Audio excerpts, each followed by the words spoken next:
Debenture का topic है interest on debenture. ये डिबेंचर में सबसे इजी टॉपिक होता है, ठीक है ना।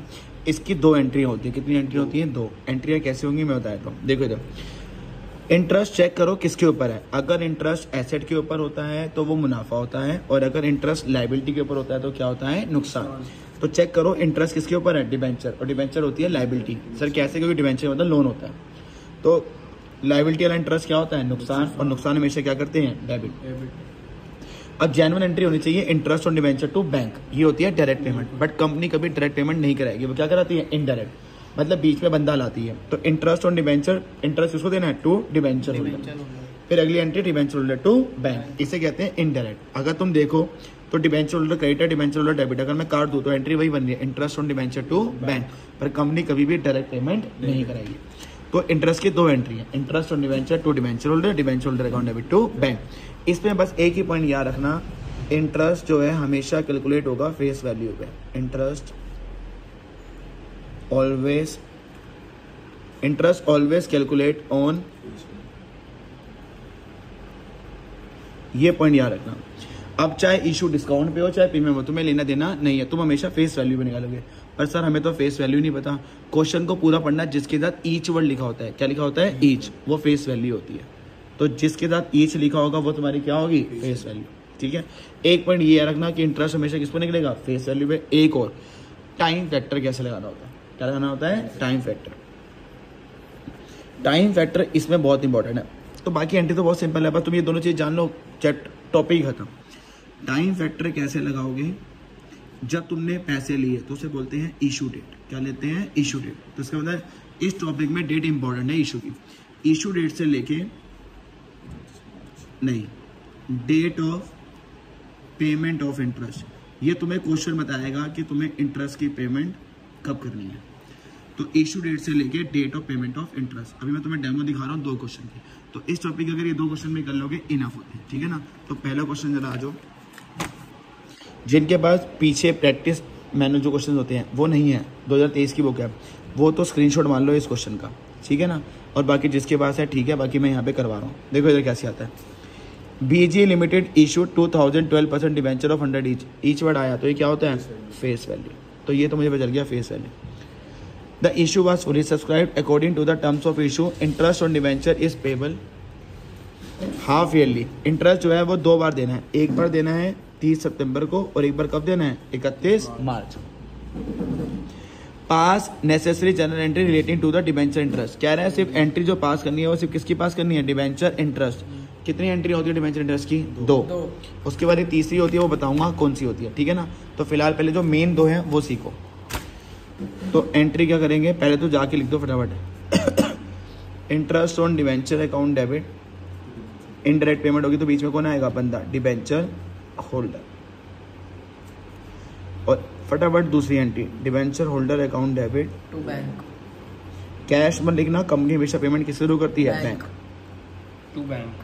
अब यहाँ पे डेट बड़ी इंपॉर्टेंट है। तो देखो उन्होंने बताया हुआ है कि इंटरेस्ट कब कब पे करना है। पहला पे कब करना है? 30 सितंबर। तो पहले इसको कर दो 30 सितंबर। तो 30 सितंबर को कितनी एंट्रियाँ होंगी? 2। बस अब इनको यूज करना है, ये मेन है। इंटरेस्ट किस पे कैलकुलेट होगा? Face value. क्वेश्चन में ढूंढो फेस वैल्यू क्या है? 100। और नंबर ऑफ डिवेंचर कितने हैं? 2000। तो 2000 को हमेशा किससे मल्टीप्लाई करोगे? Face value. अब ये किसी पे भी हो, इशू, डिस्काउंट पे, प्रीमियम, इग्नोर करना। तो देखो इधर इसका मतलब है जो इंटरेस्ट निकलेगा वो फेस वैल्यू पे निकलेगा। तो फेस वैल्यू से अगर मैं मल्टीप्लाई करूं तो कितने के अमाउंट पे निकलेगा? 2 लाख, क्योंकि मैंने फेस वैल्यू लेना है। Sir interest rate into interest rate, जो डिवेंचर के आगे लिखा होता है उसे बोलते हैं इंटरेस्ट रेट। डिवेंचर का कितना लिखा हुआ है? 12%। देखो पहले आता है अमाउंट, अमाउंट होता है फेस वैल्यू, फिर आता है रेट, फिर आता है टाइम फैक्टर। ये है मेन इंपॉर्टेंट। अब बताओ इशू डेट क्या थी? कब इशू करे थे? 1 अप्रैल। और फिर इशू डेट से लेकर कहाँ था जाना है? Date of payment of interest. पहली पेमेंट कब हो रही है? 30 सितंबर। जो तू बोला था 31 मार्च वो गलत है। पेमेंट जब हो रही है वो क्वेश्चन में बताएगा। तो 1 अप्रैल से 30 सितंबर कितने महीने होते हैं? 6 महीने।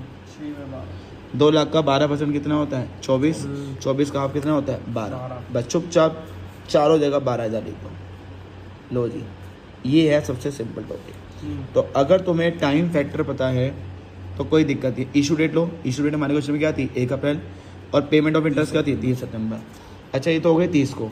वो कह रहा है एक और भी डेट इंटरेस्ट देना है, एक कब देना है 31 मार्च। तो जैसे ही तुम्हें डेट पे चले पहले आंखें बंद करके वो 2 एंट्री लिख दो। जैसे ही तुम्हें चले डेट है interest on debenture account debit to debenture holder. इधर देखो 2 एंट्री होती हैं तो एक और एंट्री होगी। एक और एंट्री का नाम क्या है? Debenture holder account debit to bank. जब 6 महीने का इंटरेस्ट 12 था तो अब देखो 30 सितंबर से 31 मार्च कितना है 6 महीने, तो ये भी कितना आएगा 12।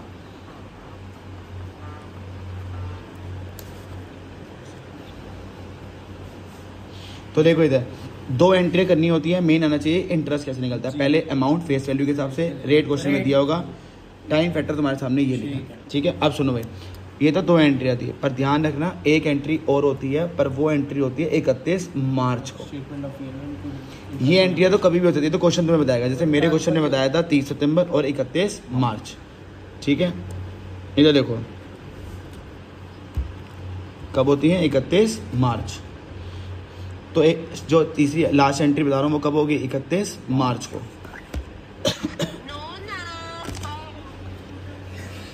तो देखो भाई इधर 31 मार्च को क्या होता है, जो इंटरेस्ट होता है उसे भेज देते हैं प्रॉफिट एंड लॉस में। कहाँ पे भेज देते हैं? Profit and loss. तो इंटरेस्ट इन चारों में कौन है? बैंक तो एसेट होती है, डिबेंचर होल्डर इंसान होता है, तो एक्सपेंस है इंटरेस्ट। ये डेबिट है तो वहाँ पे क्या हो जाएगा credit to interest on debenture. ये जो एक्सपेंस है ये मैं कहाँ पे भेज रहा हूँ? Statement of profit and loss में। ये एंट्री ध्यान रखना सिर्फ कब होगी 31 मार्च को। अगर 31 मार्च को ये एंट्री नहीं मारी तो 1 नंबर कट जाएगा। तो जैसे मेरा क्वेश्चन था, मैंने एक इंटरेस्ट की एंट्री कब मारी 30 सितंबर को और एक कब मारी 31, पर पीएनएन वाली एंट्री कब आएगी? हमेशा 31, ये नहीं लेगी। इंटरेस्ट की डेट तो कभी भी आ सकती है। तो 31 मार्च को एक और एंट्री है। देखो भाई मैंने इंटरेस्ट को भेजना है, इंटरेस्ट यहाँ पे डेबिट है तो यहाँ पे क्या हो जाएगा क्रेडिट। अब यहाँ पे बताता हूँ अमाउंट क्या लेना है और कहाँ पे भेजा था? Statement of profit and loss. अब क्या करना है तुम्हें, तुमने जितना भी इंटरेस्ट पूरे साल में रिकॉर्ड करा है सबका टोटल करो। एक बार ये रहा इंटरेस्ट 12,000 और कहीं और कहीं और कहीं, एक ये रहा 12,000 और कहीं नहीं है, तो 12 और 12 कितने होते हैं 24। अब तुम्हें पूरे नंबर मिल जाएंगे। सर ये कितने नंबर का आता है? 3 से 4 नंबर का, और हर बार यही वाला आता है 30 सितंबर से 31। बच्चे ये वाली 2 एंट्री हमारा थे पर ये नहीं भूल जाते हैं और जिस कारण 1 नंबर कटता है। तो ये मुझे बताओ इंटरेस्ट की एंट्री तो क्वेश्चन तुम्हें बताएगा, पर प्रॉफिट एंड लॉस क्वेश्चन तुम्हें नहीं देगा। ये कब करनी है? 31 मार्च। इंटरेस्ट की एंट्री कितनी होती है? 2। और पॉइंट 2 याद रखना, इंटरेस्ट किस पे निकलेगा? फेस वैल्यू पे। टाइम फैक्टर कैसे निकलेगा? इशू डेट तुम्हें दी होगी, वहां से लेके जो पेमेंट डेट दी है इंटरेस्ट की, वो टाइम फैक्टर होता है। तो एक तुम्हें और बता रहा हूँ ताकि 2 क्वेश्चन तो तुम्हें आते हो। ये क्वेश्चन बड़ा इंपॉर्टेंट है। हालांकि क्वेश्चन में बहुत सारी एंट्रियां मांगी है, पर इस क्वेश्चन में सिर्फ कहूँगा इंटरेस्ट की, क्योंकि हमारा टॉपिक क्या है? इंटरेस्ट, क्योंकि ये इंपॉर्टेंट है। यहाँ पे 2 बार इंटरेस्ट देने को कहा था, यहाँ पे 1 बार बोलेगा। तो कैसे 1 बार होगा वो देखो। 1 जुलाई, तो मैं ये क्यों करा रहा हूँ क्योंकि यहाँ पे डेट, इशू डेट जो है ना वो 1 अप्रैल नहीं है, अब कितनी है? 1 जुलाई। कैसे पे चला देखो, यहाँ लिखा है 1 जुलाई इशू। अब इशू कब हुए हैं? 1 जुलाई। 20 या डिबेंचर, और एक डिबेंचर कितने का है? 100। ये तो मेरी होगी फेस वैल्यू। अब देखो यहाँ लिखा है प्रीमियम। मैंने क्या कहा था? इंटरेस्ट में प्रीमियम और डिस्काउंट कंसिडर नहीं होगा, सिर्फ फेस वैल्यू मेरे काम की है, तो ये तुम इग्नोर करोगे इंटरेस्ट के। ये वाला प्रीमियम भी ignore. The balance in security भी कोई काम का नहीं है। आगे लिखा है इंटरेस्ट, ये मेरे ही काम का, क्योंकि मेरा टॉपिक सिर्फ इंटरेस्ट है। Interest on debenture was to be paid on 31 March. बताओ अब इंटरेस्ट कितनी बार देना है? 1 बार। इस क्वेश्चन को कंपेयर करो तो 2 बार, तो वो तुम्हें क्वेश्चन में देखना होगा कि इंटरेस्ट की एंट्री 1 बार करनी है या 2 बार। फिलहाल मेरे क्वेश्चन में कितनी बार करनी है? 1 बार। तो अब ये है इंपॉर्टेंट, पेपर में कोई भी आ सकता है, 2 बार वाला भी और 1 बार वाला भी। अच्छा उसने कौन सी डेट बोली थी? 31 मार्च। इंटरेस्ट के 2 एंट्री होते, पहले फटाफट मार दो आंखें बंद करके। Interest on debenture account debit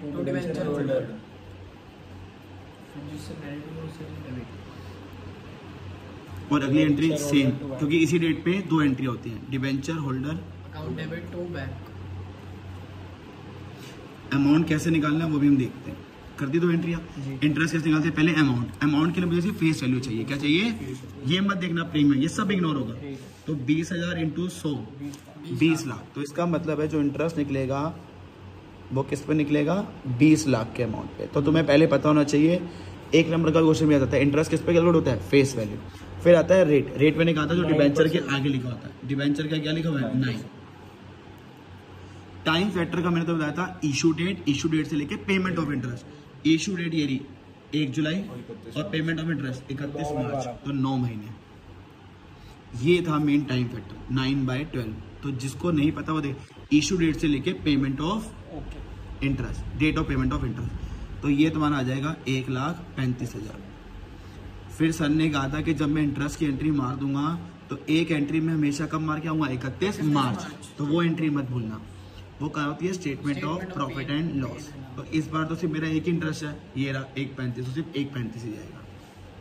statement of profit and loss to interest on debenture 1,35,000। तो ये वाला क्वेश्चन मैंने इसलिए कराया क्योंकि इस क्वेश्चन में प्रीमियम वगैरह भी थे और प्लस एक ही डेट थी, और वाला पिछला क्वेश्चन क्या था 2 डेटों वाला था। तो इंटरेस्ट की एंट्री तो 2 ही हैं, मेन आना चाहिए अमाउंट। तो जब तुम इन 2 क्वेश्चन की प्रैक्टिस कर लोगे इनफ है, पर जब तुम ये करोगे तो इसका क्वेश्चन का स्क्रीनशॉट ले लेना, जिसके बाद प्रैक्टिस मैनुअल नहीं होगा। पीछे क्वेश्चन नंबर 22 मैंने इसमें बहुत चीज़ें इग्नोर करी हैं क्योंकि मेरा टॉपिक से भी इंटरेस्ट था, ठीक है ना। तो तुम अपना इस पर ध्यान रखना, ठीक है ना।